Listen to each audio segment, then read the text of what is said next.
Eu quero dizer para vocês que estão inscritos aqui no meu canal de YouTube, eu quero dizer para vocês, são 160 mil, eu quero dizer para vocês que eu tenho lido a opinião de todos vocês aí que postam seus comentários no pé desse vídeo aqui.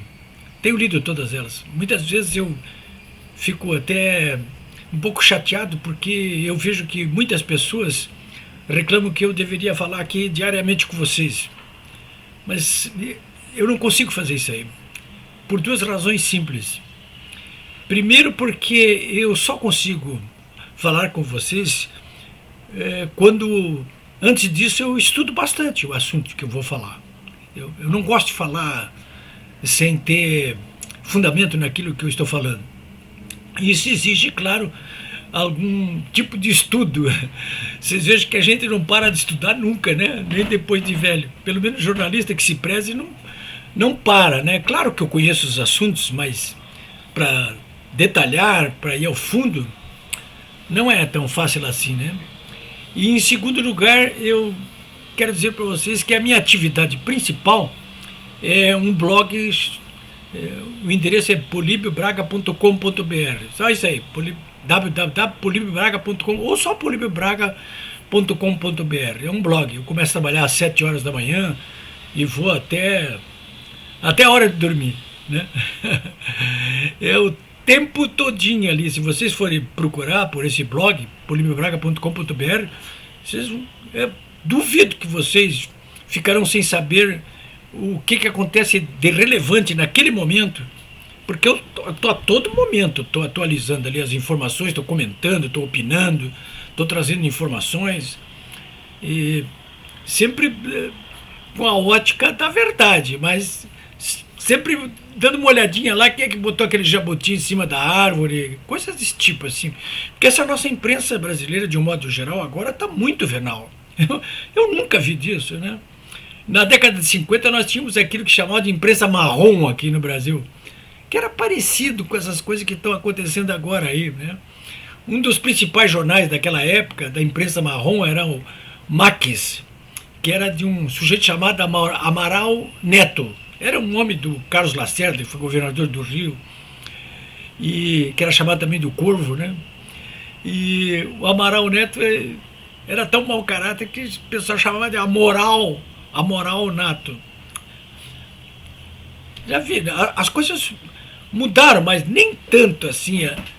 Agora só o Amaral Neto era uma espécie assim de mutatis mutandis, né? Comparando mal, mas seria aquilo que seria um batedor de carteira hoje, né? E a nossa imprensa marrom aí não é punhos de seda, punhos de renda, é diferente. É bastante diferente, né? Mas como agora está uma organização sistêmica aí, né? Eu vejo o Guilherme Fiuza lá no Pingo nos Is chamando ele de o consórcio, né? O consórcio. Ele sublinha bem o S do consórcio, né? Que é um consórcio do mal. Mas enfim, senhores, eu queria dar essa explicação aqui para vocês. Então não é sempre que eu consigo fazer. A minha atividade principal é essa. E às vezes eu não consigo tempo suficiente para poder falar com vocês aqui ao vivo. Mas se vocês me acompanharem no meu blog ali, com certeza vocês vão... E eu escrevo também livros, né? Agora mesmo vou lançar um chamado Herança Maldita, os 16 anos do PT em Porto Alegre, uma terceira edição atualizada.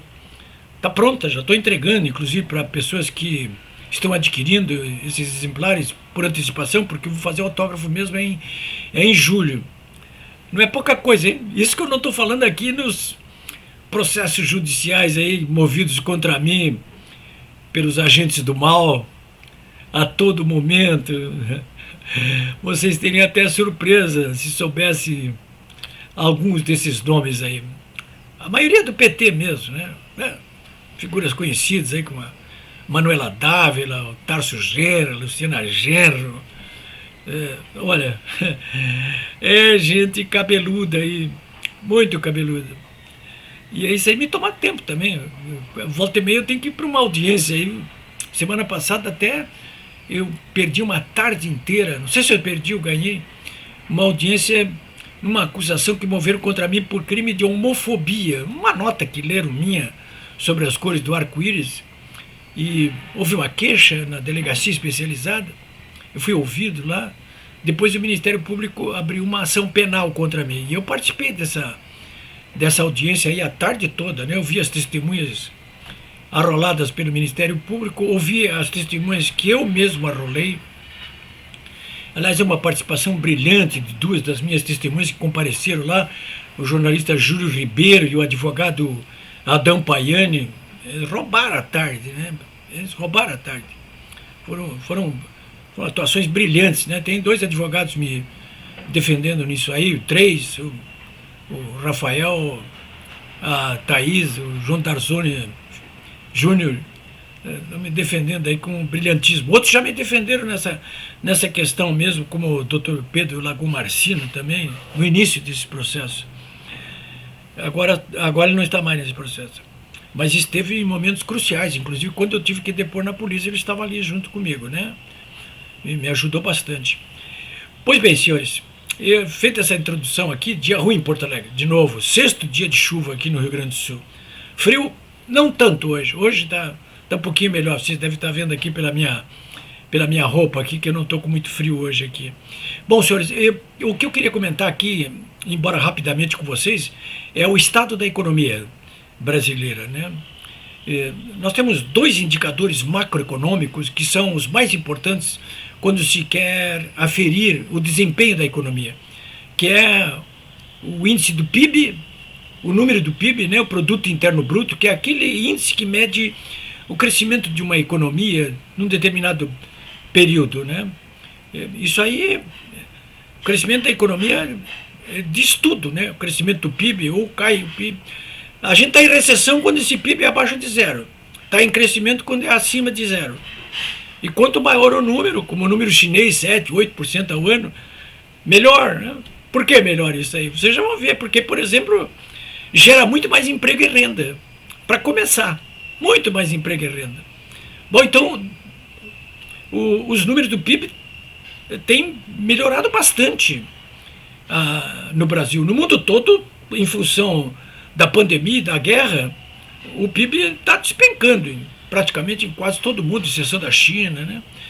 Aqui no Brasil, o governo Bolsonaro, através de uma série de medidas fiscais, inclusive, principalmente fiscais, inclusive na política monetária também, vem conseguindo recuperar a economia, né? No começo do ano, as projeções eram de que nós teríamos recessão esse ano. Se imaginava uma queda até de 0,28% na economia. Mas à medida que o tempo foi avançando e o governo foi conseguindo implementar as suas medidas de ajuste, nós fomos alterando essa projeção sobre o crescimento do PIB para este ano. E agora mesmo o ministro da Economia, o nosso mago Paulo Guedes, né? Eu estou publicando no meu blog hoje um papo dele ao vivo, num vídeo, né, em que ele ironiza os críticos da economia brasileira, né, inclusive estrangeiros. Diz, vocês não acertam uma, estão errando de novo. Imaginava uma recessão de 0,28%, crescimento, portanto, abaixo do zero para esse ano para a economia, e ela já está crescendo num ritmo de 1,7%. Podia ser mais. Acho que vai ser mais. O próprio Paulo Guedes diz, acho que vai ser mais. Então, esse é um dos dois principais indicadores macroeconômicos a respeito da saúde da economia. E o outro, claro, é a inflação, né? Os preços. Né? Vocês têm notado que os preços têm subido. Ninguém vai desconhecer isso aí, né? Nós, durante boa parte do ano aí, a gente vinha convivendo aí com uma inflação de 2 dígitos. Né? É intolerável 2 dígitos. Né? Não dá para tolerar. Mas o que vem acontecendo? O que vem acontecendo é que, aos poucos também, a política anti-inflacionária do governo Bolsonaro vem apresentando resultados. Aos poucos vem apresentando resultados. Já, inclusive, na semana passada nós conhecemos os dados aí do acumulado do ano, já caiu para 9,7%, abaixo dos 2 dígitos, né? Então, olha, acho que são informações alvissareiras, né? Em relação ao PIB, nós estamos, portanto, percebendo uma retomada clara, né? E isso fica demonstrado aí por esse indicador de emprego, né? A taxa de desemprego tem caído muito também. Hoje mesmo, pelo 5º mês consecutivo, segundo dados apurados aí pelo Ministério do Trabalho, nós conseguimos no Brasil gerar mais empregos, 277 mil novos empregos em maio. Quer dizer, pega o que perdeu, o que saiu, o que entrou, e o saldo positivo é de 277 mil.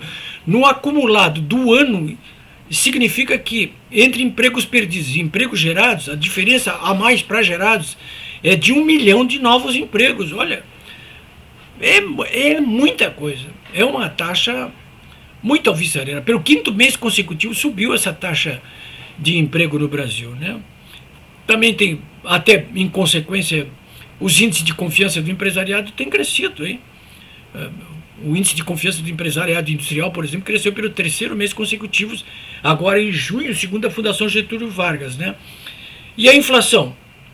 Bom, a inflação, eu diria para vocês que uma das ferramentas principais de combate a ela, pelo menos dentro dessa política anti-inflacionária do Brasil, são os juros básicos, que estão já nos 2 dígitos aí.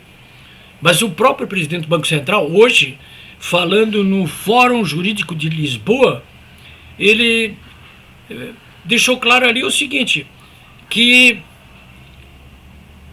está chegando ao fim essa política anti-inflacionária, que o combate aos preços ele está começando a dar resultados, né? E não se trata apenas da aplicação de políticas monetárias e fiscais mais duras, né? Porque o governo tem tentado intervir dentro do que pode, claro, do orçamento, do seu teto de gastos aí, injetar dinheiro na economia, direto na ponta, né? Direto na veia, como é o caso do Auxílio Brasil, agora que aumentou de 400 para 600 reais, né? Como é o caso agora também, não de injeção direta na veia, mas indireta na veia, que é essa proposta aprovada pelo Congresso aí do Bolsonaro de redução do ICMS, do imposto cobrado sobre os preços dos combustíveis, visando reduzi-lo, né?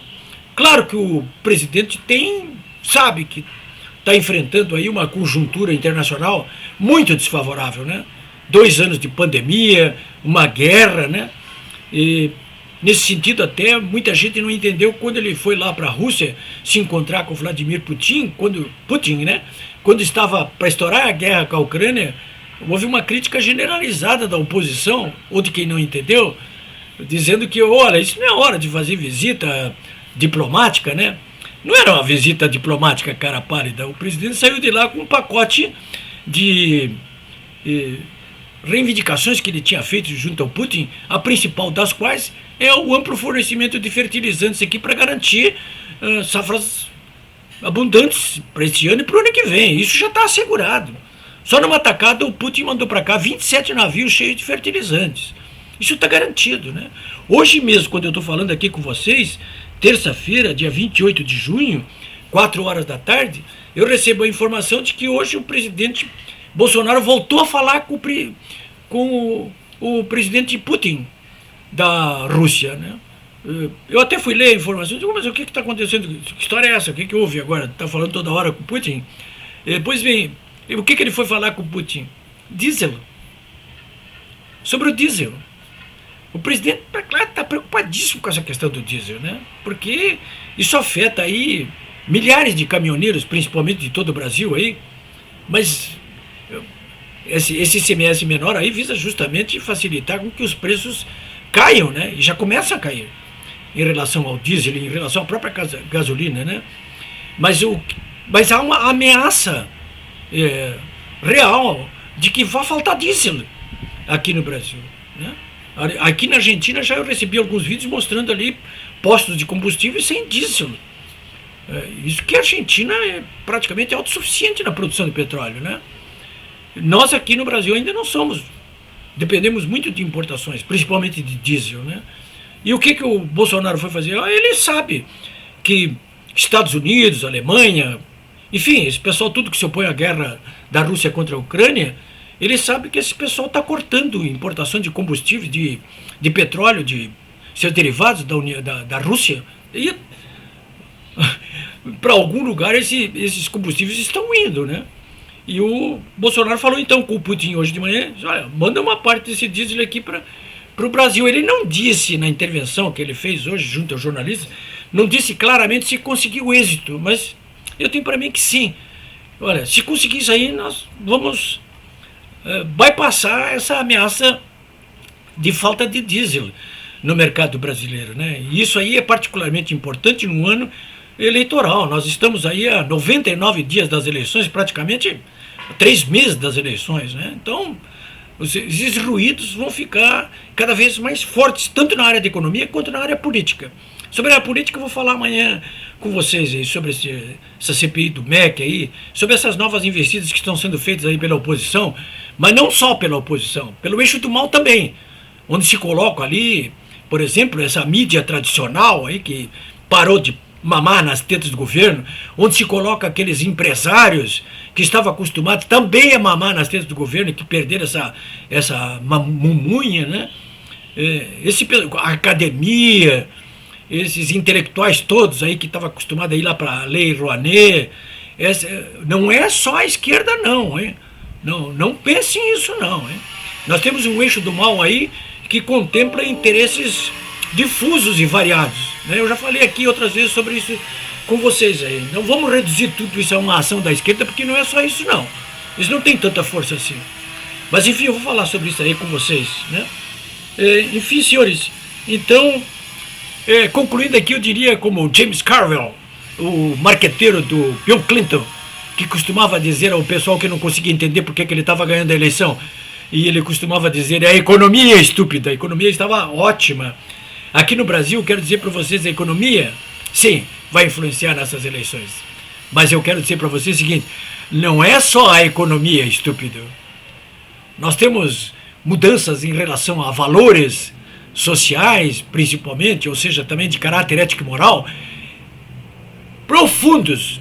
E o fim de um ciclo econômico, político, social e cultural aqui no Brasil, com o advento do governo Bolsonaro. Um ciclo que inicia agora, que não se completou e que precisa de muitos anos ainda pela frente. É isso aí.